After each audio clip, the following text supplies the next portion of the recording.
Right, so hey guys, back at it again. It's myself, Jihan. So welcome to my new vlog video, baby.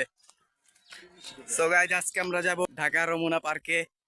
তো আমরা এখন আমাদের ড্রাইভারকে call দিয়ে বললাম যে গাড়িটা নিয়ে আসেন। ড্রাইভার গাড়িটা নিয়ে আসতেছে, তার জন্য ওয়েট করতেছি। সে আসলে আমরা যাব। তো আমাদের সাথেই থাকুন, দেখতেই থাকুন কত কিছু করি আজকে। তো গাইজ আজকে খুব মজা হবে, আমাদের সাথেই থাকুন, দেখতে থাকুন ফুল ভিডিওটা। আর চ্যানেলে নতুন হলে আমার ইউটিউব চ্যানেলটা সাবস্ক্রাইব করে দিবেন। আর ফেসবুক থেকে দেখলে অবশ্যই আমার পেজটাকে ফলো করে দিবেন। তো গাইজ গাড়ির জন্য ওয়েট করতে করতে ভাবলাম চুলমুল তাহলে আসছে, তাই চেনা জানা একটা সেলুন আছে, যাই ভাবলাম একটু ফ্রিতে জেলমেল বাইরে আসি, চুলটা একটু ঠিক করি। তো গাইজ এই যে এটা হচ্ছে আমাদের চেনা জানা ভাই, নাম হলো সজীব ভাই। আপনারা সবার আসলে এখান থেকে চুল কাটতে পারবেন। দোকানের নামটা দেখে দিতেছি, এই যে দিবেন জোর বড় ভিডিও করে বন্ধে গেলে গাইস চুলমুল অবশ্যই ঠিক করার সারা দেখতেই পাচ্ছেন। এইবার হলো গাড়ির জন্য ওয়েট করব, গাড়িটা আসলে আমরা গো। তো দেখতেই থাকুন গাইস, কোথায় কোথায় যাই, কি কি করি, আমাদের সাথেই থাকুন। দেখতে দেখতে আমাদের গাড়ি চলে আসলো, আমরা এখন যেতেছি গাড়ির দিকে।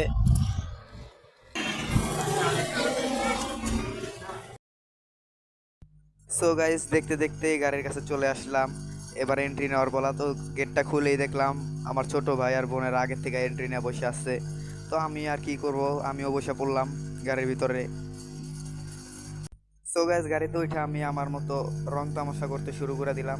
গেটটা লাগাই আমার মতো ব্লগারগিরি শুরু করে দিলাম। আমার পাশে আছে আমার ছোট বোন আর ছোট ভাই, আর আছি আমি আপনাদের সাটা ভাঙা ব্লগার।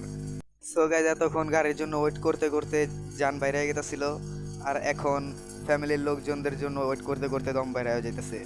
তো ওয়েট করতে করতে আমার দাদা চলে আসলো, সে দাঁড়ায় বাহিরে বিড়ি খাইতেছিল আর আমি বাইরে থেকে শট নিতেছিলাম। আর তারপর দেখতে দেখতে আমার কাকাও চলে আসলো, এবং তারা বাইরে কি জানি কথা বলা বলি করতেছিল, আর আমি আমার মতো ভিতরে শুটিং করতেছিলাম, যেটা আপনারা দেখতেই পারতেছেন।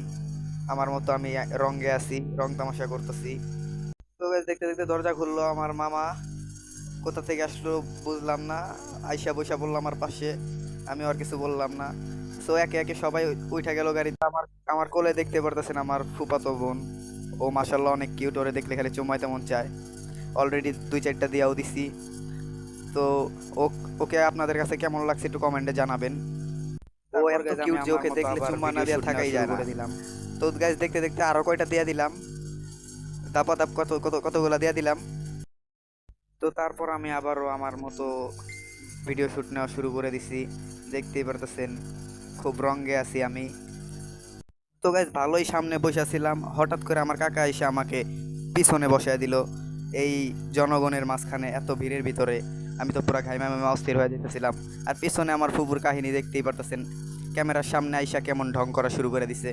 একে তো গরমের জ্বালা, তারপরেও ঢং দেখে আমার মেজাজটা পুরো 100 গরম হয়ে গেছিল, খালি গাড়ির ভিতরে কিছু বলতে পারতেছিলাম না। তো গাইস কিছু না বললে আমি আমার মতো ভিডিও শুট নিতেছিলাম। আর এই যে দেখতে পারতেছেন আমার ফুপ্পা, আর এটা হলো আমার মামা, আর এটা তো আমি, আর এটা হলো আমার কাকা।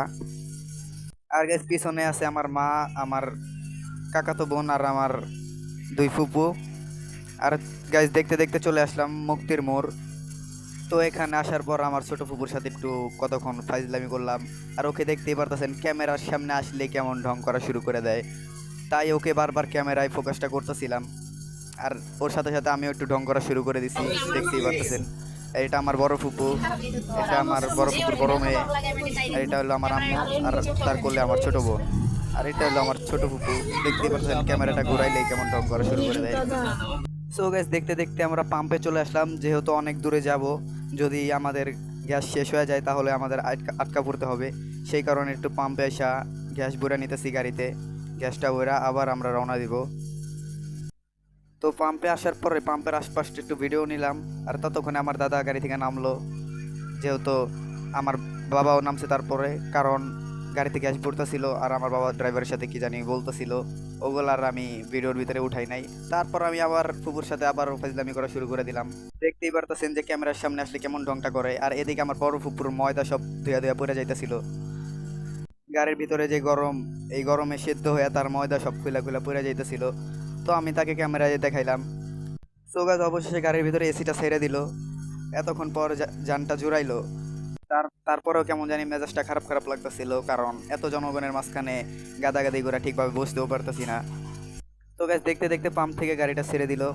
এখন আমরা রওনা দিচ্ছি ঢাকা যমুনা পার্কের দিকে। ভিডিওটা পুরোটা দেখতে থাকেন, অনেক মজা পাবেন। তো গাইস, রাস্তার শট আর না নিয়ে এবার ভিতরের শটটা আবার নিতে শুরু করলাম। তো দেখতেই পারছেন আমিও ওর সাথে সাথে ঢং করা শুরু করে দিছি ক্যামেরার মাঝখানে। আর এটা হলো আমার ফুপা, তার ছোট মেয়েকে কোলে নিয়ে বসে আছে। আর এটা আমার পাশে আমার দাদা। আর পিছনে দেখতে পাচ্ছেন এবার আমার বড় ফুপো ওর সাথে ঢং করা শুরু করে দিছে। পিছনে আমার ফুফাতো বোন, আমার মা, আমার বোন, ওনারাও ঢং করা শুরু করে দিছে। আর গাইস, দেখতে দেখতে আমার দাদির পিপাসা পেয়ে গেল। তো সে একটু পানি খেয়ে নিল। আর আমি আবারও ডঙ্গিয়ালের দিকে একটু ক্যামেরাটা ঘুরাইলাম, মানে আমার ছোট ফুপু। তারপর ওই যে দেখতে পারতেছেন আমার দাদা আমার পাশে বসে আছে, না জানি কি ভাবতেছে। তো গাইস, দেখতে দেখতে চলে আসলাম ঢাকা সিটি, ঢাকার মেন শহরে। দেখতেই পারতেছেন কত বাড়ি ঘর, কত হলি গলি, একদম মেন শহরে আসছি আমরা, ঢাকা। সো গাইস, সবাই গাড়ির ভিতরে সবার মতো মজা করতেছি, কিন্তু আমি সারা রাস্তা আমার ব্লগের পিছনেই পড়েছিলাম, কষ্ট করে ভিডিও করতেছি আপনাদের বিনোদন দেওয়ার জন্য। তো আপনারা প্লিজ আমার ভিডিওতে লাইক করে দিবেন, আর ইউটিউব থেকে দেখে থাকলে চ্যানেলটা সাবস্ক্রাইব করে দিবেন। আর যদি ফেসবুক পেজ থেকে দেখে থাকেন তাহলে অবশ্যই অবশ্যই ফেসবুক পেজটা ফলো দিয়ে রাখবেন এরকম নতুন নতুন ভিডিও পাওয়ার জন্য। সো গাইস, দেখতে দেখতে ঢাকা মিরপুর চলে আসলাম। দেখতে পারতেছেন কত বড় বড় বাড়িঘর, পুরো ভিউটা অস্থির। আমি সারা রাস্তা এগুলোর ভিডিও নিতে নিতে গেছি। এই দেখতে পারতেছেন উপরে রেল লাইন। সো গাইজ, আমরা ভাবছি যে আগে আমরা 300 ফিট যাব, যেহেতু 300 ফিট রাস্তায় পড়ে গেছে, তাই মানে যাওয়ার পথে পড়ে গেছে, তাই ভাবলাম যে 300 ফিট আগে যাই। তো গাইজ, দেখতে দেখতে বসুন্ধরা সিটি রেখে আসলাম, আর এখন আমরা যাইতেছি 300 ফিটের দিকে। তো আমাদের সাথে দেখুন 300 ফিট যায় কি কি করি, কত কত কিছু করি, দেখেন আপনারা। তো গাইজ, 300 ফিট যাওয়ার আগে আর একটা কথা বলে দিতেছি, আবারও বলতেছি, যদি চ্যানেলে নতুন হয়ে থাকে তাহলে অবশ্যই অবশ্যই আমাকে একটু সাপোর্ট করবেন। আর গাইজ, দেখতে দেখতে 300 ফিট চলে আসলাম, আর হিরোইনের মতো এন্ট্রি নিলাম, হিরোর মতো এন্ট্রি নিয়ে ব্লগিং করা শুরু করে দিলাম। আর এখানকার মানুষজন আমার দিকে হা করে তাকিয়েছিল, যেন জীবনে কোনোদিন ব্লগার দেখে নাই। আরে ভাই, একটু বোঝার চেষ্টা করো, আমি লাইফে ফার্স্ট ব্লগিং করতেছি, তাই একটু অন্যরকম হইতেই পারে। তো ওই সাইডে আবার আমার মামা আমার ফুবাকে দেয়া ক্যামেরাম্যান বানাইছে, পিক তুলতেছে, আপনারা দেখতেই পারতেছেন। আর আমি আমার মতো 300 ফিটের শট নিতেছি উপর থেকে। এখানে রাত হলে মনে করেন টিকটকার ব্লগারদের আড্ডা জমা যায়, অস্থির ভিউ হয়, আপনারা না আসলে বুঝবেনই না এই জায়গায়। তো গাইস, ভিডিওটা নিতে নিতে আমি আবার পিছনে ঘাড় ঘুরে দেখলাম আমার বাবা আমার মার সাথে সেলফি তুলতেছে। তো লুকায় লুকায় শটটা নিতেছিলাম, ঠিক তখনই আমাকে আমার বাবা ডাক দিল, বললো এদিকে আয়। তখন তো আমার কলজায় পানি নাই, ভাবছি কি না কি করব। পরে যায় দেখি আমাদের ফ্যামিলি ফটো তোলার জন্য বললো, তারপর সবাই মিলে ফ্যামিলি ফটো তুললাম। দেখতে পারতেছেন আমাদের ফ্যামিলি মেম্বার। তো গাইস, পিকনিক তোলা সারা, এখন আর এখানে কোনো কাজ নাই, আবার আমরা এই গাড়িতে এন্ট্রি নিলাম। এখন এখান থেকে যাব ঢাকার রমনা পার্কে। সো গাইস, দেখতে পাচ্ছেন গরমে ঘাইমা চেহারা পুরো লাল হয়ে গেছে। আপনাদের জন্য কত কষ্ট করে ভিডিওটা বানাইতেছি, দয়া করে একটু লাইক কমেন্ট শেয়ার করে দিবেন। তো গাইস, যাইতে যাইতে রাস্তায় আমাদের খিদা লেগে গেছিল, তাই নাইমাট একটা ধাবায় গাড়ি থামায়া আমরা কিছু খাইয়ে নিতেছিলাম। আর ওই চান্সে আমি আর আমার মামা যায় একটু আশেপাশের শটটা নিয়ে আসলাম। দেখতেই পারতেছেন, যেহেতু আমাকে ক্যামেরা ধরে দেওয়ার মতো কেউ নাই, তাই মামাকেই আমি শ্যুটটা নিয়ে দিতেছিলাম, তাও অন্তত কেউ তো ক্যামেরার সামনে থাকতো। তো আমরা কথা বলতেছি, হাঁটতেছি, হাঁটতে হাঁটতে চলে গেলাম একটা দোকানে, যাই আমাদের মন মতো কিছু আমরা খাবো এখন। সো গাইজ, একটা দোকানে ঢুকবো, সেই সময় আমার কাকা চলে আসছে। তারপর ওই দোকানটা ক্যান্সেল করে আমরা অন্য দোকানের দিকে যাইতেছি। দেখতেই পারতেছেন হাঁটতেছি হাঁটতেছি হাঁটতেই আসি হাঁটতে হাঁটতে অবশেষে একটা দোকানের ভিতরে ঢুকলাম। আমার কাকার চোখ আড়াল করা, ফ্যামিলির চোখ আড়াল করা দোকানের ভিতরে ঢুকলাম। ঢুকে তারপর অবশেষে আমাদের খাদ্যটা আমরা খাওয়া শুরু করলাম, আমাদের প্রধান খাদ্য যেটা দেখতেই পারতেছেন। খাদ্যটা খাওয়া শেষ করে তারপর আমরা এখান থেকে দুই মামু ব্যাগ নিয়ে আবার চলে গেলাম। তারপর গাড়ি আবার স্টার্ট করে দিল।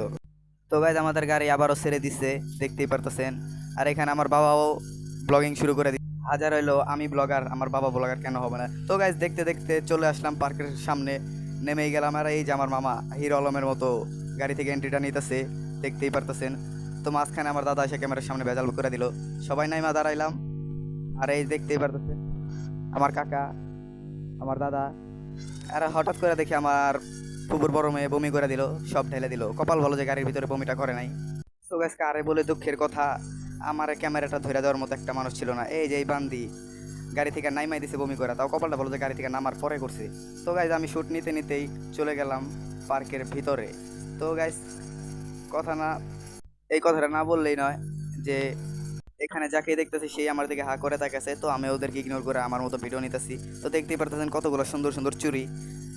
সামনে আগায় আরও একটা চুরির দোকান দেখলাম, ভাবলাম যে গার্লফ্রেন্ডের জন্য নেওয়া যায়, কিন্তু না, পরে ভাবি যে গার্লফ্রেন্ড তো অনেক দূরে থাকে, নেওয়াটা ঠিক হবে না, রাস্তায় ভেঙে চুরে গেলে টাকাটা লস হয়ে যাবে।